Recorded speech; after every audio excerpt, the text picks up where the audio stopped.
gives me a mini heart attack every time the CPU does its thing. But yeah, you heard the drop in the first playthrough. There is a lot of layers. So let's just open all these up. There's a lot going on, but it's all kind of the same thing. Once we get to the second and third drops, they'll be doing different things like harmonies and stuff. But in the first drop, it's basically the same lead melody line played on a ton of different instruments. And so there's this. Why? Marimba.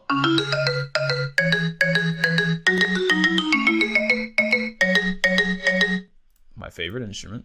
Plus this one I made in phase plant. I don't use phase plant often. I was just messing around. I think I made this first in this song, actually. I think this is the first thing I did when making this song. I made this sound in phase plant. Cosmos put up a like teaser of a song that he made that was melodic rhythm and kind of had like, he showed the Ableton project and showed that he made it in phase plant, and I was like, I want to try that.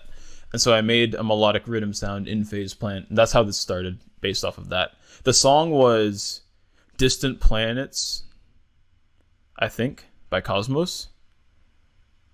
I think that was the one, but it's on that EP. It's released on Halcyon. You should definitely check it out. It's real good. But this sound is, I think, what started the track.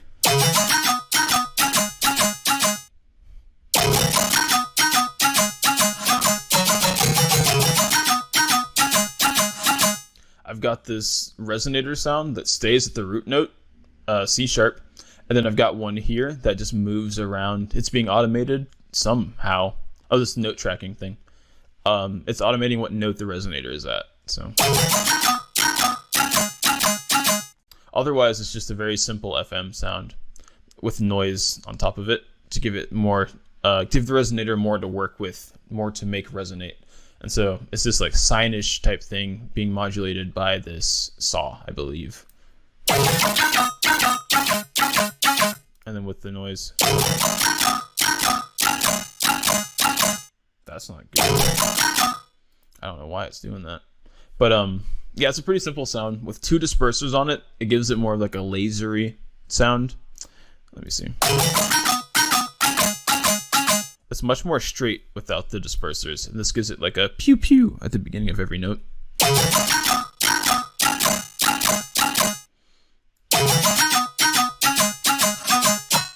I think they're both at the same frequency, if I remember correctly. Yeah, I just duplicated them because I was like, I want more dispersion, and so I did that.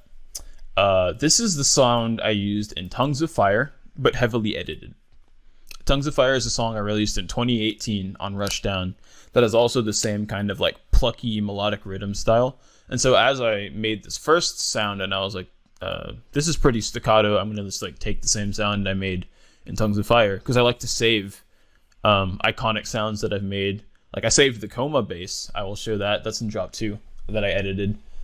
Just kind of reused a lot of stuff I've already made. It saves a lot of time, and if I'm going to end up making a similar sound anyway, why not just use what I've already put in hours to create, you know?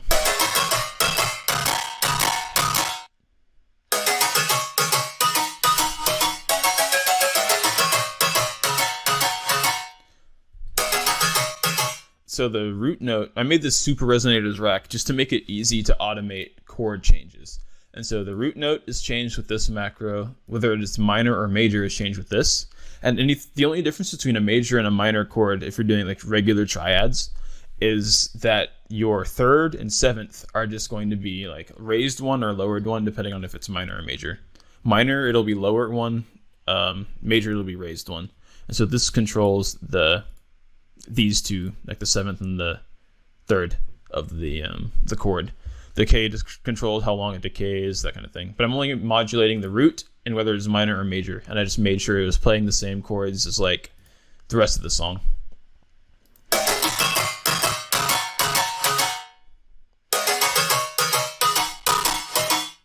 But yeah, that just plays the same melody line just with the chords on it as a resonator. The Tongues of Fire sound is like an FM kind of pluck.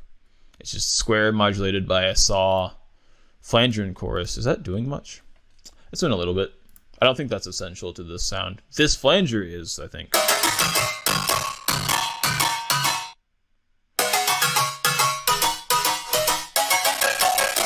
It makes it sound more metallic. So that's what I did there. Time 37. All right, I got more time.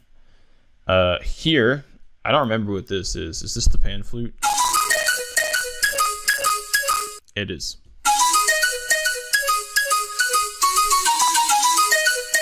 Close that Google Chrome. Google Chrome is the stream. I'm not going to close the stream. Literally, that's the only tab I have open is Facebook Live.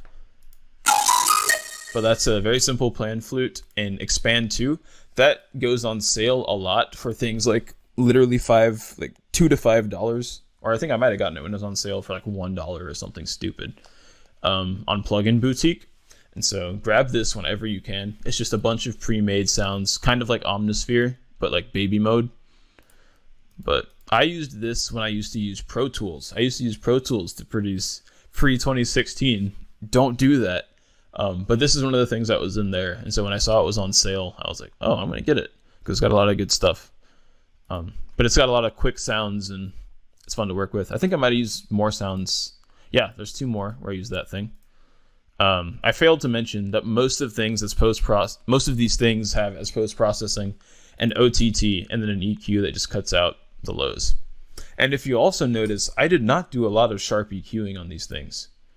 The layers just kind of work together as they are. Like there's a little bit happening here, but like mostly just low cutting on all of these. Like when you design, that's one of the things I wanted to really bring across with the drop of this track. When you design sounds that work well together on their own, you don't really need to process them much. I put OTT on them because I wanted them to sound thicker, and I usually put reverb on them because that fills up the space. Like with such a dry sounding, or like a very staccato mix, you're going to have reverb to fill in the space between those hits. And so I put reverb. But like EQing wise, it was not a lot of work because the sounds just worked well together. I think it can be very easy to over EQ things. When I was starting out, I definitely over EQ'd things to where everything sounded super unnatural and they just didn't work together. I think in electronic music, you really don't need to EQ stuff that much as long as you design it correctly. So definitely keep that in mind as you're working on songs. But anyway, this sound is a music box type thing. And then this is a harp ? Yes, soft harp plus in particular. This one is that a saw through a reverb filter? Yes, it is.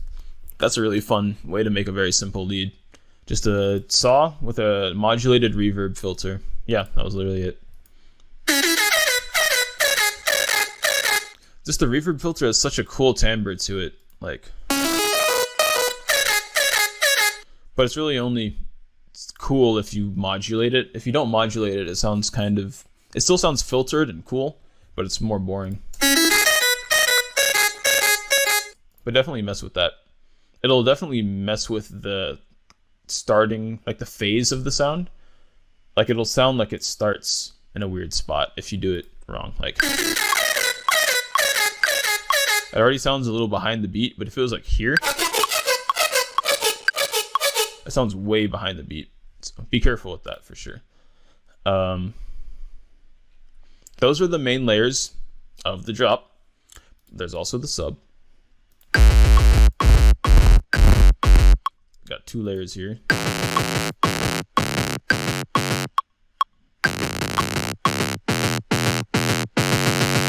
A very, very distorted sub bass. It's the hip hop sub bass. That EQ. The hip hop sub bass preset in Ableton, distorted by 36 decibels. And then I cut out the extreme lows to where the sub would be.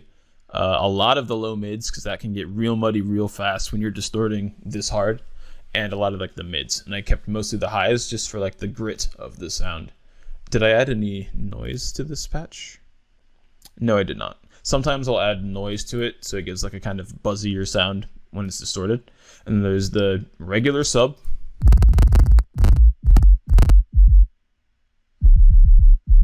There we go.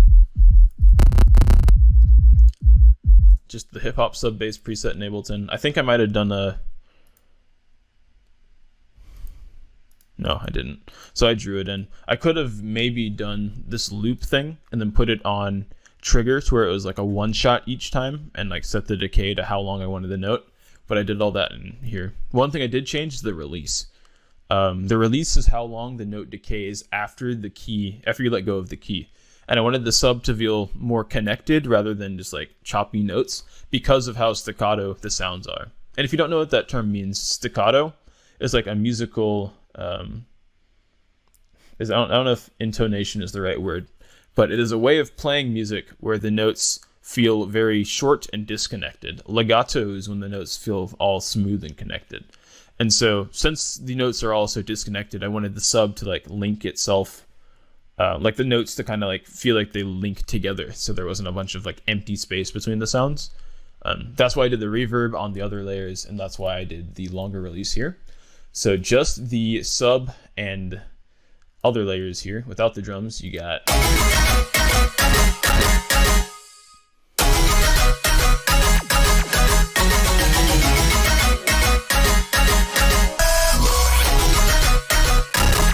So yeah, these, like, having all these layers is really important for the feel of the song. It just makes it so thick. Like, this is everything without the sub.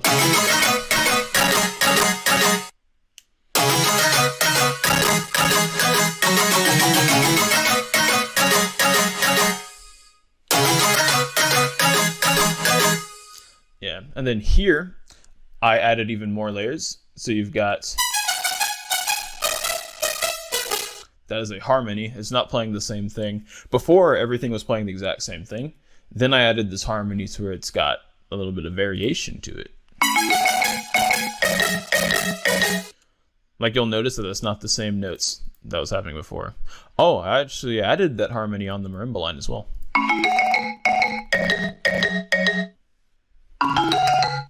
But yeah, harmony is added in the second half of this drop. What is this? I made a vocal chop, so I took an Ariana Grande a cappella and then did some chops with it.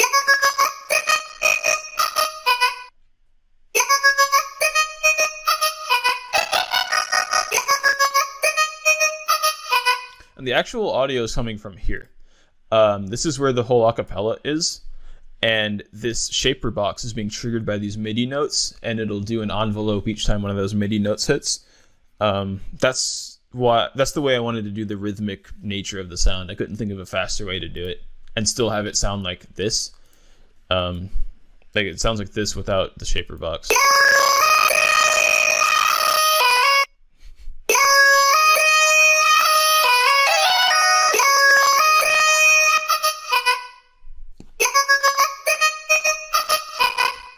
And so that just allows it to flow in the same rate as the rest of the song. Get it!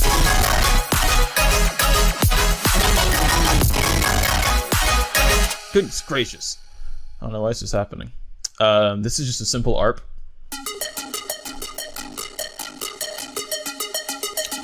This is like barely even audible, but there's just like small variations in the second half of the drop to keep things moving forward and feeling fresh, even if you can't like hear it. It's all about feel, folks. That is what I want you to pull from this